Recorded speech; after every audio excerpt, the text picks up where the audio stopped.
नीर अपने अल्फाजों से खेल रही है, अपनी लाइन से, अपने जुमलों से, और आहद अपने एक्सप्रेशन से। मुझे लग रहा है अगले एपिसोड में ना तला कुछ आहद कुछ करेगा एक्शन वाला होगा, ये नहीं पता। बहुत सारी वीडियोस बन रही हैं, हमारी भी कुछ थेरीज थी। Let's see. शादी तो होनी ही है, वो नहीं आप टाल सकते, वो होके रहनी है। कैसे होनी है अब पता नहीं।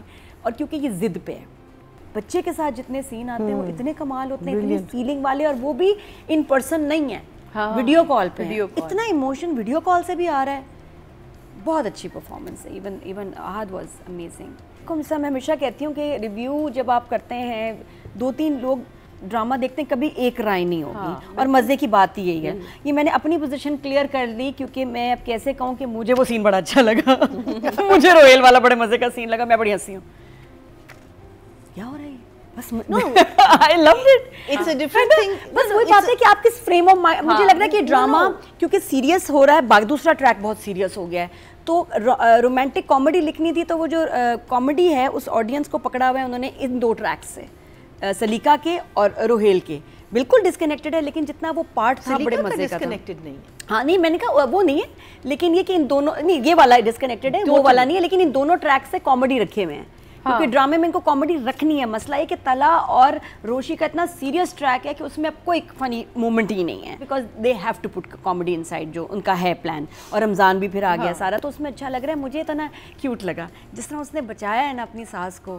एक्चुअली बड़ा फनी था। पंच लाइन ही ये थी। हाँ, क्योंकि वो उससे इम्प्रेस ही नहीं हो रही थी, उसको पसंद ही नहीं करती, तो वो उन सब में उसने जिस तरह मुकाबला किया, वो दोनों जिस तरह देख रहे हैं। हाँ, बेटे ने तो कुछ नहीं किया, सास देख रही है कि मेरी बहू ने मुझे बचाया। अच्छा, उससे पहले जब इनका अटैक होता है, माँ पकड़ लेती है अपनी बहू को, यू नो, सिर्फ जेवरात वो भी लेकिन पकड़ा, और फिर साथ में इसने अपनी सास को, इन सबको बचाया। तो मुझे तो वो मजे का मोमेंट लगा। और वो सारा जाली पीर वाला ये, वो आई एंजॉयड, जस्ट बिकॉज आप उस वक्त होते हैं, वो एक अलग सेटिंग है ना, आपको पता है मेरे, तो अलग सेटिंग ऑन कर लेती हूँ, मुझे अच्छा लगा। हैरत से नादिया को नहीं, I like it, it was funny. अब कोई चीज मुझे फनी लग रही है तो लग रही है, क्या कर सकते हैं, लग रही लगना और लॉजिकली लगना। मुझे लगता है ये वाला सीन आप सड़क पे कर सकते थे आराम से, और ये बहू अपनी सास के लिए सड़क पे भी इसी तरह लड़ पड़ती गुंडों से। सड़क पे फिर वही चक्कर है कि आपको शूट करना मुश्किल है, डिस्ट्रैक्शन है, गाड़ियां, बसें, चीजें, स्कूटर, रिक्शे आ रहे हैं। तो मुझे the way it was done, I liked it. मेरा मुझे ये था कि पिछले 3 एपिसोड से बिल्डअप कर रहे थे कि पीर साहब के पास जाना है, ये जाना है, खाने बनाने, और पता नहीं क्या क्या। तो अच्छा हुआ पीर साहब एक्सपोज हो गया और साथ में डाकू आ गए। मुझे वही था कि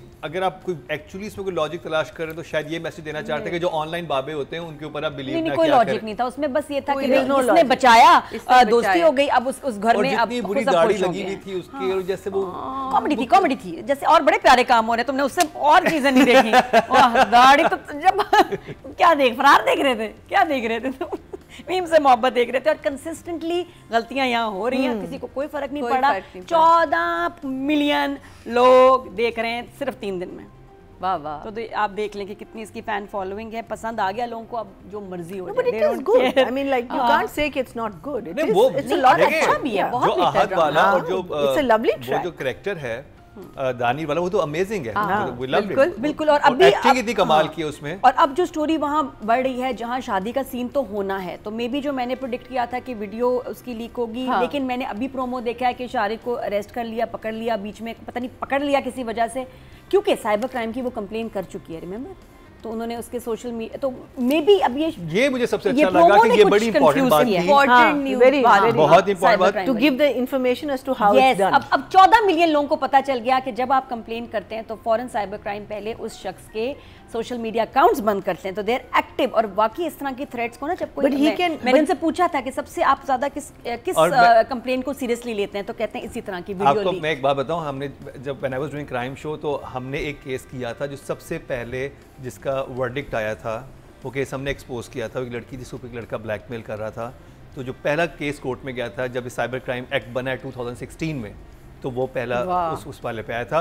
और हम हमेशा कहते हैं कि क्योंकि उस वक्त हमने जब रिसर्च की थी, पता चला कि जब से स्मार्टफोन आए हैं, क्योंकि आपने कोई तस्वीर भेज देते हैं, या अब तो AI भी आ गई, चीज़ें अब ऐसी बन जाती हैं, तो अब तकरीबन 90% लड़कियां जो किसी न किसी लेवल पे ब्लैकमेल होती हैं, लेकिन उन्हें रास्ता समझ नहीं आ रहा होता कि करना क्या है। और ये बहुत अच्छी बात थी कि सबसे पॉपुलर ड्रामे में उन्होंने इस चीज़ को दिखाया। सॉरी 90% नहीं था ये, आई थिंक 60 या 65% था, वो भी जो शहरों में रहने वाली लड़कियाँ हैं।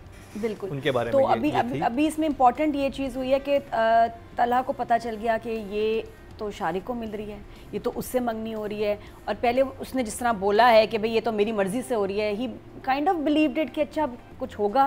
लेकिन जब वो मोहित को कॉल करके जो रोई है और बोली कि मैं बिल्कुल अकेली रह गई हूँ, मैं बिल्कुल तन्हा, और अच्छा छोटे से बच्चे से ऐसे बात करिए जैसे कोई बड़ा हो, लेकिन कोई और है नहीं ना, नहीं कोई है नहीं, तो उसके क्योंकि बस पता नहीं क्या उसको लगा कि बाकी इस वक्त कोई नहीं दुनिया में सिवाय इस बच्चे के, और मैं तुम्हें मिस कर रही हूँ। वो सीन ने इतना रुला दिया, और वहाँ तला को समझ आ गया कुछ तो गड़बड़ है, ही इज़ नॉट हैप्पी, और कोई चीज़ फोर्स्ड है। तो अब वो यूनिवर्सिटी भी पहुँच गया, पीछे पड़ गया कि रोक सके शादी को, इसको गलती कोई कर रही है, मे बी उस रिएक्शन में जो उसने इसको रिजेक्ट किया था। तो मैं तो ड्रामा एंजॉय कर रही हूँ वाकई। मीम से मोहब्बत के 25 और 26 जिसको हम रिव्यू कर रहे हैं, उसमें मुझे डायरेक्टर वीक लग रहे हैं, देयर आर मिस्टेक्स। राइटिंग में कोई मुझे ऐसा प्रॉब्लम नहीं नज़र आ रही। इनफैक्ट जिस तरह स्टोरी जा रही है ठीक जा रही है, अब आगे बहुत बड़ा कोई धमाका होने वाला है, और अच्छा रिवील हुआ जो कुछ भी है उसका इजहार कर देना, तो मतलब राइटिंग का इशू नहीं है, स्टोरी सही प्रोग्रेस कर रही है। जो डायरेक्टर हैं वो क्या कर रहे हैं, डायरेक्टर का एक शॉट है जिसमें रोशी बीमार है, ठीक है ना, अब रोशी बीमार है, घर वाले फ़ौरन आ गए उसको देखने, थर्मामीटर से चेक कर रहे हैं, अब सब नज़र आ रहे हैं, इट्स अ मास्टर फ्रेम, और हमारे ड्रामा में अब ज़्यादा मास्टर फ्रेम दिखाने लगे हैं, अच्छी बात है, सब नज़र आ रहे हैं, अब सब नज़र आ रहे हैं, कोई गायब तो होगा नहीं। माँ निकल के जा रही है और बाप ने उसको रास्ता देना है, वो रास्ता ही नहीं हो रहा, पहले वो आगे आई, वो ऐसे फिर ऐसे रास्ता दिया है, और वो शॉर्ट चला है। अली क्या हो रहा था? ये सीन नहीं चलना चाहिए था, दिस वाज अ मिस्टेक, ये कॉमेडी नहीं था, ये एक्चुअली प्रॉब्लम था। जब वो गई हैं तो इधर हुआ है तौसीक, फिर वो उधर से गई हैं तो तौसीक हैदर वापस अपनी जगह पे आया, बहुत ऑकवर्ड मूवमेंट थी। ये तो बिल्कुल एक CR लग रही होगी जैसे कि कैमरा रिहर्सल करते हैं, असली टेक बाद में करेंगे। कैसे ऑन एयर चला गया, बहरहाल चला गया, काट देते तो बेहतर होता है। And they're too many flashbacks, जिससे ड्रामा ड्रैग, जहाँ मैं बोर हुई हूँ ना, वो बहुत सारे फ्लैशबैक्स थे। एक आध चीज़ आपको याद आ सकती है, लेकिन 2 एपिसोड्स में इतना सारा जो है ना पास्ट का मवाद जो है ना, एक ही बंदा, वो भी एक ही बंदा, चल चल चल चल चल चल चल चल चल चल चल चल चल। आहत के फ्लैशबैक्स इतने ज़्यादा थे कि मज़ा नहीं आया, तो उससे ब्रेक लगी है ड्रामे को। तो इस वजह से I cut the marks director के उसमें से। डायरेक्टर इज़ द 6 और राइटर ठीक थी, राइटर इज़ 8।